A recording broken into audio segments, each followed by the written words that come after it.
Now, Sunday night was completely different.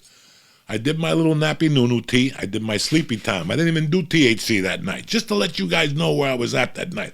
I said, tonight I'm going to give THC a break. I'm just going to go with the fucking melatonin, and I'll drink some sleepy time. Okay. I fucking come downstairs.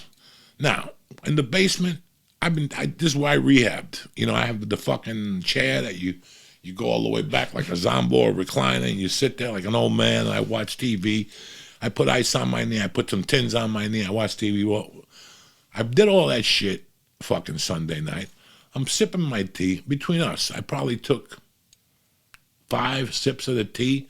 There was still half of it. Great flavor. And I took the melatonin. I'm laying there. And it's starting to get fucking hot in here, right? I'm like, fuck. Now I got a hooded sweatshirt on. I got my T-shirt underneath, regular T-shirt. And I got the heater 10 feet away from me, but I got the screen door behind me. It's usually a little cold in that area, you know what I'm saying? But that night, I'm like, fuck, it's unusually hot in here. And all of a sudden, I'm like, fuck, I'm going to take my sweatshirt off. I take my sweatshirt off. I'm down to a T-shirt. I'm like, fuck, it's hot in here. I get up. I turn off the fucking heater. I sit back down again. I don't even know what the fuck I'm watching. I'm just sitting there, and all of a sudden, I start sweating.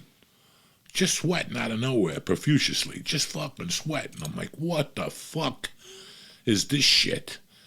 And I'm like, fuck. And all of a sudden, I take my T-shirt. I'm downstairs sitting there with my tits out, like on that plane that time with Gabriel. I'm fucking wiping my head off. I'm sweating. I tried to I didn't know what the fuck to do. You know, I had some water on the right side, you know, like a little bottle of water I had there. I had my little sleepy time tea on the left. I started drinking the water. I put some on my head to cool me down. And next thing you know, I woke up. It was 1 in the morning. I must have fucking passed out. So whatever reaction I had to the vaccine, I think it was that. I wake up Monday morning. Everything's fine. I go to the gym. My first 20 minutes, 30 minutes at the gym were a little rough. By the time me and Mike did the podcast, I was okay. It went through. Boom. Fucking this morning I wake up, and it's all over the fucking news that, you know, J&J is causing blood clots. You know me, dog. I got a clinic right on fucking hand. I called the guy up. I'm going for a fucking blood test later on today. He told me that, you know, because I don't have to stress the fucking not eating. That's what kills me about blood tests.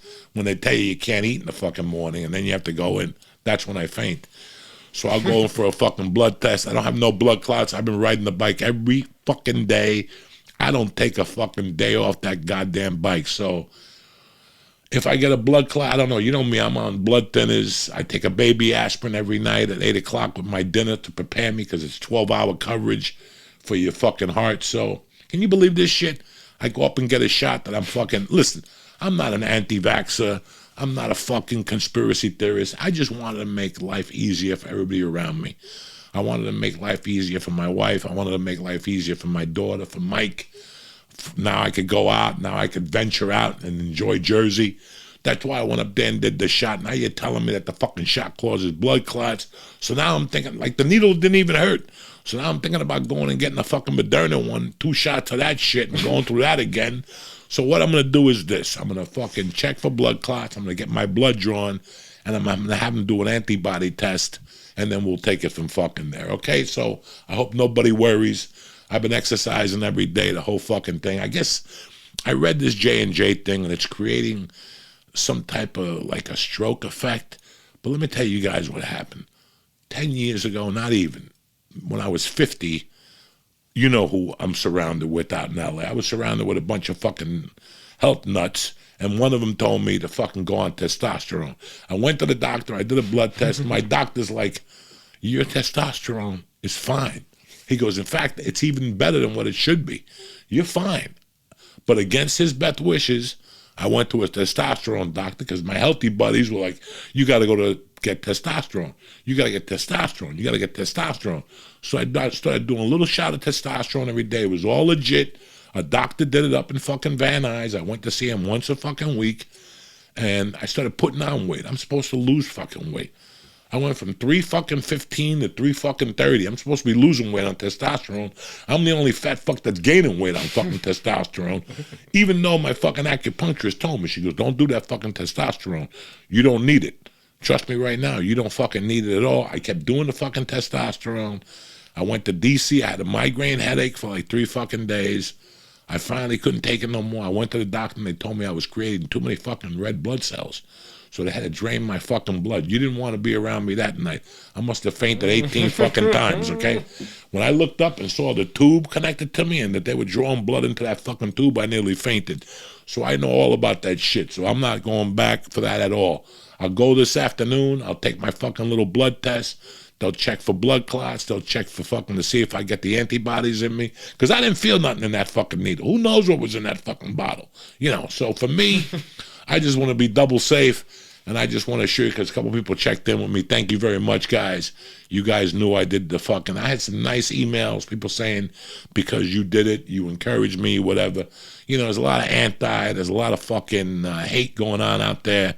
I just did what was best for me and my family. If I want to do stand-up in the future, whatever the fuck I have to do, I don't have to worry about it because I'm vaccinated. You know what I'm saying? But if it's only going to last 6 months and I'm going to have to get a boost anyway in September to go to the premiere of The Sopranos, it looks like that's what I'm going to fucking do, okay? Number 2, I want to talk to you about something, people. You motherfuckers that keep hitting me up about Sharon Osbourne. Let me tell you something. I don't know nothing about Sharon Osbourne. What? I don't want to know nothing about Sharon Osbourne. I don't mess with Sharon Osbourne. I've never met Sharon Osbourne. I've never met Ozzy Osbourne, and I keep to myself. I had an opportunity one time to meet them, and I was like, let me think about it. And I said, let me just pass on it for right now. I love Ozzy too much, and I'm scared to say the wrong thing in front of fucking Sharon, and I don't want to end up fucking dead. You understand me? When it comes to Sharon Osbourne, those bitches will kill you. Sharon Osbourne's about to go fucking off any week now. What? She's about to go off. I don't know. They fired her on The View. You know, after 10 years, she's got a lot of shit to say. I don't know Sharon Osbourne. I've never met Sharon Osbourne. I'm sure she's a very lovely lady. I read the book, The Man Who Led Zeppelin, by Peter Grant, and it was the Peter Grant's biography. And Peter Grant learned everything he knew from Sharon's fucking father, who was a manager, who was Black Sabbath's original fucking manager, who robbed them and all that shit. It's, again, no disrespect to Sharon Osbourne. I don't want no problems with Sharon Osbourne. I'm just saying what I read in the fucking books here, okay? I'm just repeating what I read in the books here. I don't want no problems with Sharon Osbourne. I'm just saying that I don't know what happened on The View. Do I look like I watch daytime TV? Why do people keep asking me this shit? What do you think I do all day? Just sit around and watch the fucking news? I hate daytime television.